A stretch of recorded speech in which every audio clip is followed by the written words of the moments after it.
28 suicides dans les rangs de la police depuis début janvier. C'est 2 fois plus que l'an dernier à la même période. Un appel de détresse au lendemain d'une journée noire pour la police. Réunion de crise au sein du syndicat majoritaire. Ils viennent d'apprendre que 2 fonctionnaires ont mis fin à leur jour en l'espace de seulement quelques heures. On identifie impérativement les causes du malaise policier dans tous les corps, dans tous les grades. Ce matin, une femme de 48 ans, capitaine de police, mère de famille, 2 enfants, qui arrive à son service et qui se met une balle dans le cœur, et un môme de 25 ans. Mais putain. Et jusqu'à quand on va tenir comme ça, quoi? Et là, on peut plus. Hein. Alors moi, je m'en fous. Hein. Castaner, Nunez, non, là, il me faut des réponses. Des réponses en urgence pour mettre fin à un décompte macabre. Pourquoi un flic se suicide aujourd'hui? Parce qu'un flic, il n'arrive plus à concilier son boulot et sa vie à côté. Parce qu'un flic, il est stigmatisé. Nous, on est mangé à toutes les sauces possibles. L'attentat, le conflit social, les violences dans les banlieues, ce rejet de la police par une fraction de la population aujourd'hui. Cette stigmatisation qui est la nôtre au quotidien. Tous ces facteurs-là, à un moment donné, le flic, qui n'est qu'une femme ou qu'un homme, comme tout à chacun, mais à un moment donné, il n'en peut plus. Des commissariats endeuillés, des drames qui s'ajoutent les uns aux autres, malgré les plans d'action ministériels et malgré, il y a quelques jours, l'émotion de Christophe Castaner. Ce sujet me tient à cœur. Il est au cœur de trop de policiers, de gendarmes, de familles qui ont perdu un collègue, un frère d'armes, un être aimé. Parce qu'un jour, et je l'ai vécu,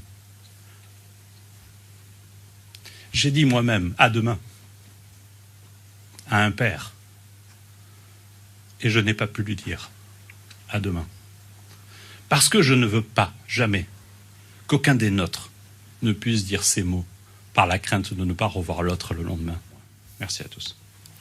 Ce jour-là, le ministre de l'Intérieur annonce la mise en place d'une cellule d'écoute avec un numéro ouvert 24 heures sur 24 pour des policiers encouragés à se confier sur leur mal-être avant qu'il ne soit trop tard. Ces policiers-là ont tous une bonne raison de libérer leur parole, sauf peut-être à cet instant bien précis. Je vous remercie pour cette minute de silence. Je vous souhaite la bienvenue pour tous les patients qui viennent d'arriver. Le Courbat est un établissement bien connu dans les rangs de la police. Un lieu où ceux qui craquent viennent pour se reconstruire, avec des psychologues, des séances de sport ou tout simplement de la lecture.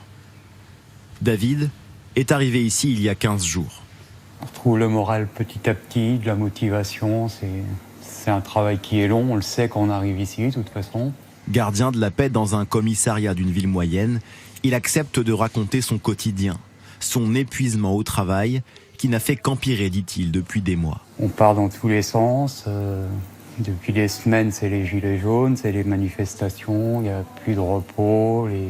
Quand vous voulez des congés, qu'on vous dit que c'est refusé parce qu'il y a des manifestations ou quoi, ça tape à un moment, ça pousse à bout. Il y a des cycles de travail qui ne sont pas évidents non plus, où les collègues travaillent régulièrement en ce qu'on appelle le 4-2, donc ça fait un week-end complet toutes les 7 semaines, samedi, dimanche, ou vendredi, samedi. Si vous avez le malheur de tomber ce week-end-là où on vous dit de travailler ou quoi, c'est sûr que la vie de famille, après, on prend un sérieux coup, et le moral des gens aussi, quoi. L'établissement propose aussi désormais des séjours spécifiques pour les policiers et CRS mobilisés par les manifestations des Gilets jaunes. Retrouvez toute notre actualité sur videopolice.com, la chaîne YouTube d'Unité SGP Police.